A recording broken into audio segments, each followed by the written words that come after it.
Hello everybody, and welcome back to the Sonata playthrough. It is time to continue on our journey through the mysterious unison. We're now on level 6, which is a very peculiar floor in that it's incredibly short. Literally the only thing important on this floor is this fella here, Mute. And he will offer you a shower or dinner. And he will offer you, yes, he will offer you a soul shard for 99,999,999 gold, which we clearly do not have right now. You can also ask him to give you a shower, and that will heal you up, which is really helpful, but also really expensive, and probably you should just use your items to do that. So that can be, well, that's a ridiculously piss easy floor. The only problem is getting that money in order to get that soul shard. It's arguable that that's probably going to be the penultimate soul shard that you're going to get, because, like, seriously, you can't really do much until you get to floor 11. So yeah, you're going to be waiting a while. Now, this is basement level 7, and as I said, this is the one which sort of loops back on itself. It's basically a Lost Woods situation, but it's very difficult to tell what is actually the right direction. So the best advice I can give you for this floor is, at the first crossroads, head right twice, then go down, then you go right once and up, and that will very quickly get you to the exit. And also it means that it's much easier not to mess up. You can really take whatever path you want, but that's arguably the quickest route that you've got.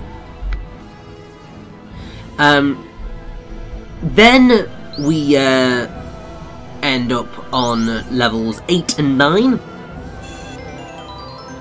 which are incredibly complex. As you can see, I switched to, well, I ended up making a ridiculous number of saves here. It was kind of insane. But yes, with levels 8 and 9, we are returning to the idea of the teleporters. Except, in comparison to levels 3 and 4, this is much more in-depth in terms of your pathways. Because you're going to be going all over the shop in order to get the things that you want. And also, oh look, it's a variation of that enemy. I'm sure I'm going to have a delightful time against it.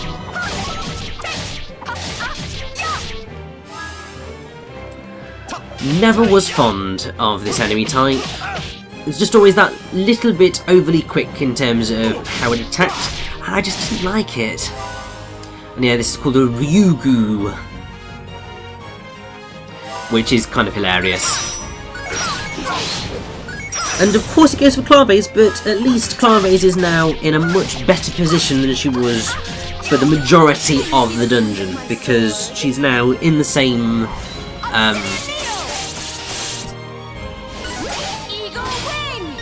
I don't quite know how to say that. She's in the same tens as everybody else, bar obviously Viola, but Viola's a unique case. And obviously she's already got like 30,000, well, 31,000 hit points, pretty much. So yeah, she's no longer the ridiculously weak character that we've logged with us through the rest of this dungeon. But still got a little bit of a ways to go with her to get her fully up to where everybody else is, because obviously we're all sitting around level 66 now. But we are very, very, very close. There is power within my melodies. And actually, I'm looking at what we've got for the rest of this part, and actually, we are probably going to get quite a number of floors completed today. Obviously, because we are definitely going to get through floors 8 and 9.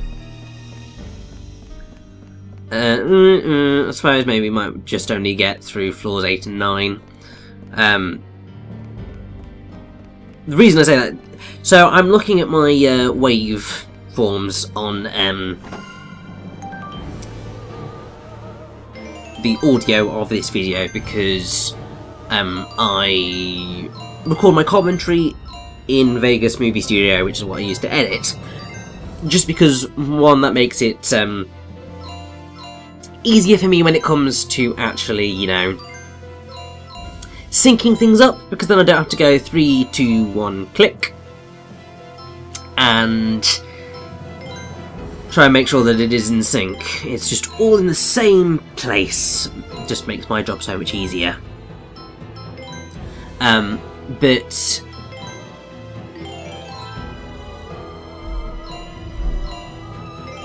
yes, obviously, in recording it in this way, I get to see the waveform for the audio of the part.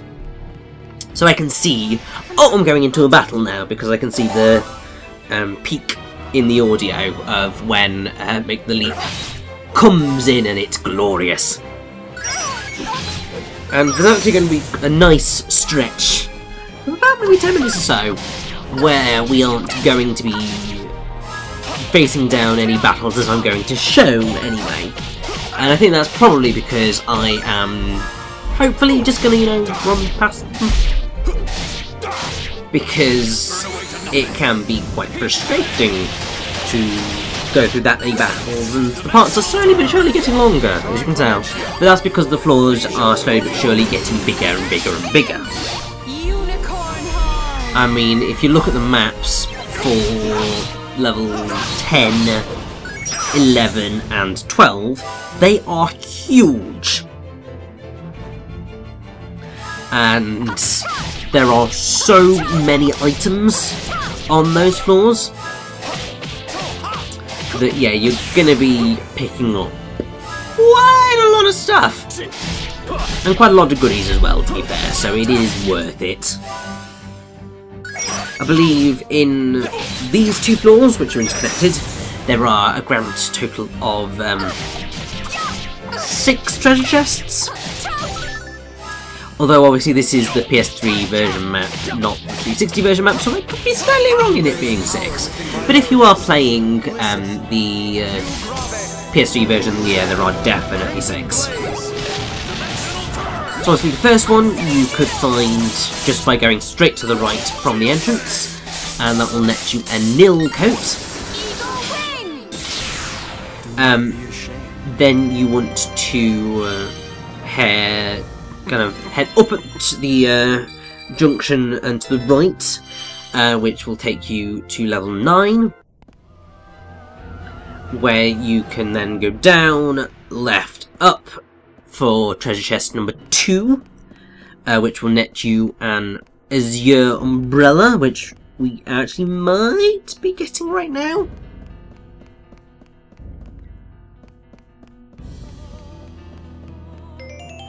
Or maybe not. I have absolutely no idea where I am anymore in terms of these floors. But yeah, there is a... like, people have figured out the quickest way through these sets of floors. So I would definitely recommend using a map for these floors, because it can get incredibly confusing, and obviously it would be even more confusing because you can't use your enemy kills as a clue of where you've already been, because obviously you go in a teleporter, you go to a different floor, therefore the enemies on the previous floor will respawn. So the only way that you're really going to be able to get through this without using a map is to create your own map to figure out where you're going.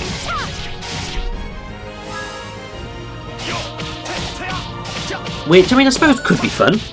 It's certainly the fun that people had when they played like the original Legend of Zelda.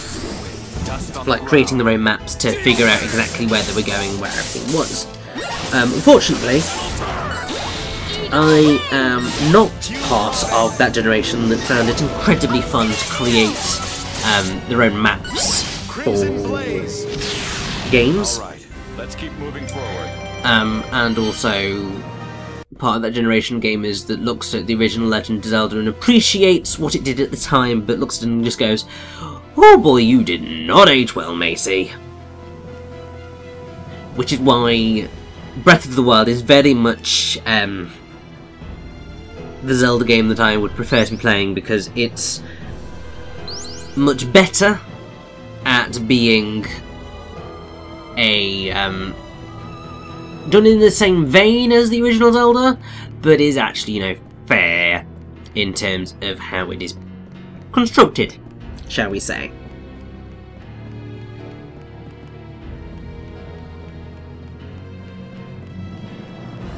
Yes, I think we might actually be getting the Azure Umbrella right now. And yes, here it comes, and that pretty much confirms to me, anyway, that yeah, we are probably just going to get through to the end of level 9 by the end of this part.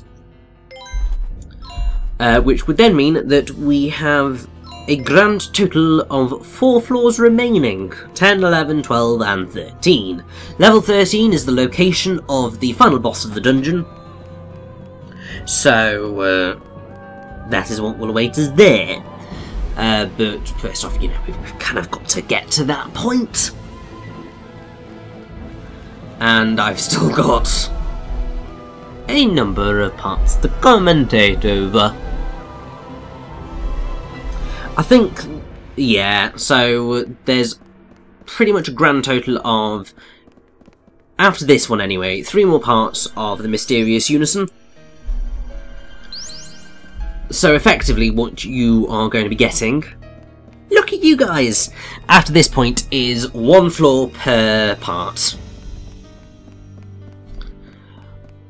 Bar perhaps the final part of Mysterious Unison, because I'm probably going to merge levels 12 and 13 together, because level 13 is so short. So, to be honest, I'm not quite sure what path I'm going on anymore. I'll probably find out when I manage to pick up a treasure chest, which I think is going to be number 3 on this map, which is, yes, Dragon Armour. So, we've currently gone through our 3rd teleporter link, and I believe what we are... I mean, I don't know whether I'm going to follow this map exactly. I think I'm going to go on a slightly different journey through it. Yeah, so what this map suggests is that you go to the left rather than going through the top, so that then you loop back to the first crossroads and take the left juncture, which will then lead you on a slightly long path back to back around to the top. The map that I was using suggested going back through the teleporter I'd come through and going through this teleporter here, which is, I would say, actually an arguably better route, because this is going to get us what is stated here to be the 5th treasure chest as the 4th treasure chest, which I believe is going to be quite a nice weapon for us.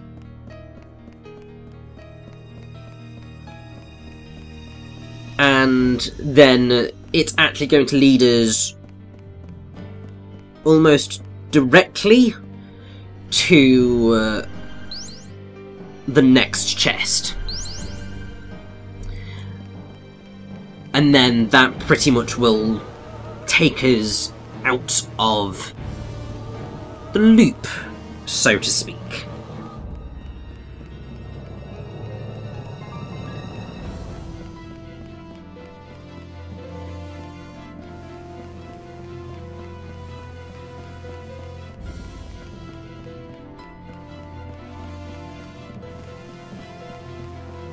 It's just then a case of getting to the exit after that point. So here we have a soul shot. Oh, I'm going on a very different route to what I thought I was going on. I think it's because this map right here is it's made a slight error in judgment, because it's got 2 sets of eyes, which is probably not quite helpful. I would prefer an L, which I think is what it's intended to be, but it looks nothing like an L, it looks like an I. So I've probably just sent you on a wild goose chase. But if you, as long as you follow the path that I'm taking, you are effectively taking the optimum route through the dungeon. Although, to be fair, perhaps not necessarily, because I'm probably going to have to do quite a bit of backtracking. Honestly, I don't know anymore. I'm going slightly crazy from all of the teleporting, because it's very difficult to do commentary and prevent. I'm not trying to prevent trivia, I'm trying to present trivia where it's appropriate. And then sort of you're suddenly on a different floor, and it gets very, very messy very quickly. And to be fair, it doesn't help that every single bit of this dungeon looks exactly the same apart from the colour of the floor. There's the treasure chest that I was talking about. This is the 7-branched, which is a sword for Allegretto, which is particularly awesome. So I will happily take that. And then I believe we only have one more chest to collect here, which will house a score piece. So yes, we're slowly getting there.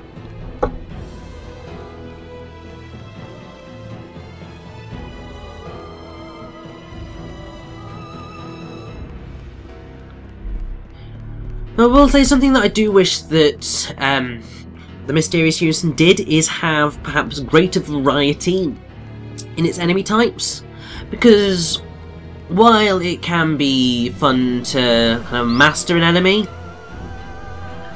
there's a lot of flaws here, and for the most part you're only fighting a select group of enemies,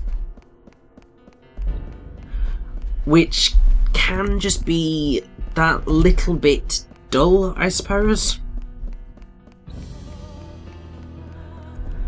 Because, so you have the Mercurius on floor 1,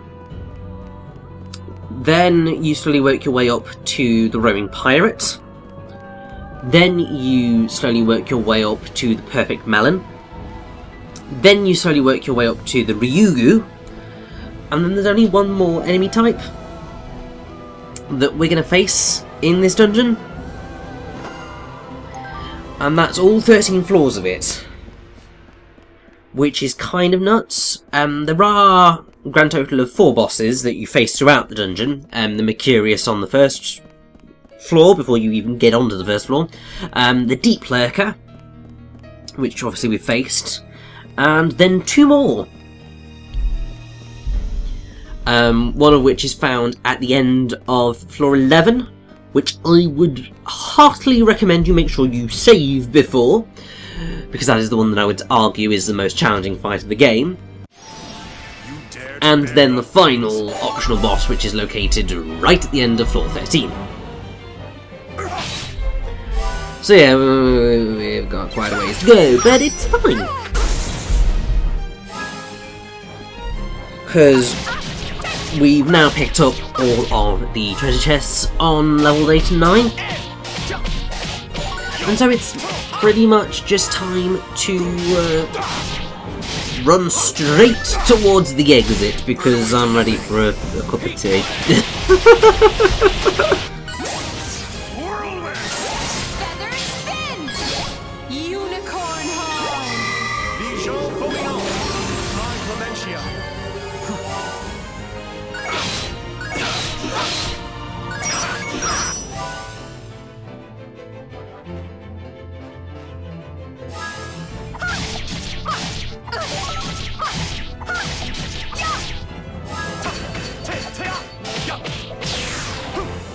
So, I think we basically have perhaps one more fight on this set of floors that I will be willing to go into.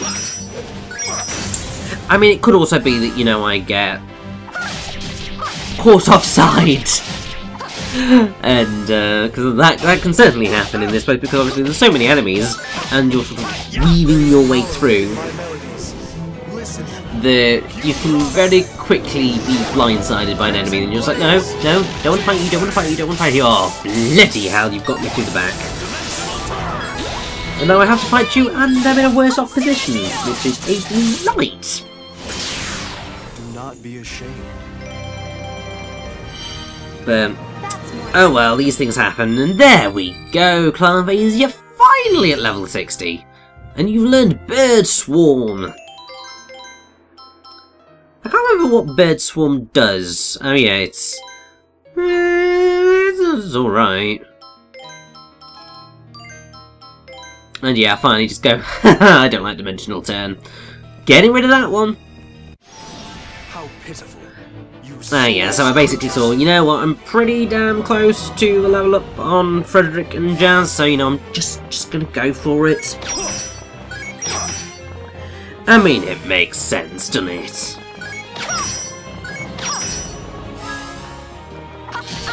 Try and get them just that bit closer to where I want them to be, and it'll be all good.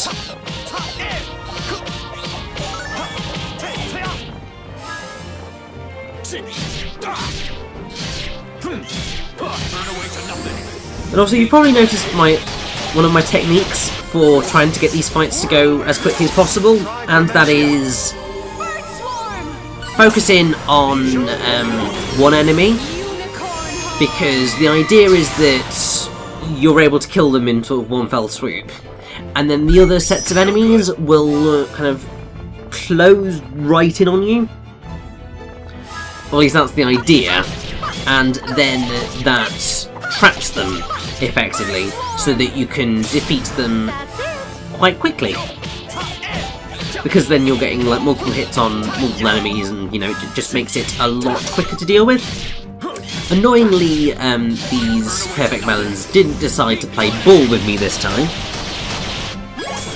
but other enemies certainly did, and did just make this a much less painful experience in the grand scheme of things. And I don't know why this Perfect Melon was running away. It's just like, mate, get your ass back here. You need to die.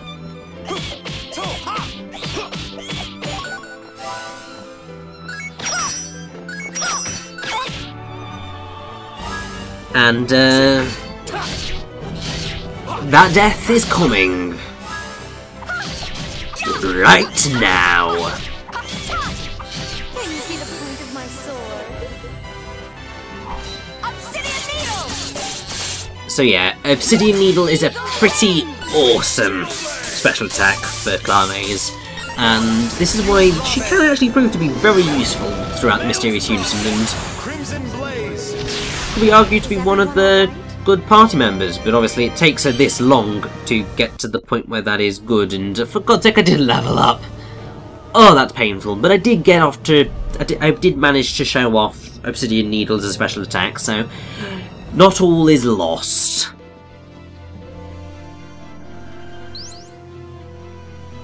But here we go. I believe we are now in the final stretch to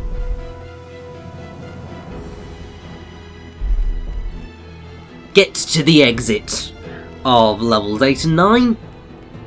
And then, as I said, we have only 4 levels remaining.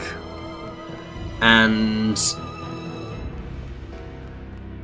it's going to be pretty labyrinthine, but I'll certainly try to make it as interesting as possible for you folks. Because, I mean, to be fair, there is some interesting things going off in each of their floors. So, as soon as you know I've got my slow ass through to the correct teleporter, which I believe is this one, we should very quickly get to the exit of the floor, which is just this way. And oh no, you're not facing me down. I want to get to the exit. Thank you very much. And there it is. So let's head onwards to floor 10 of the Mysterious Unison.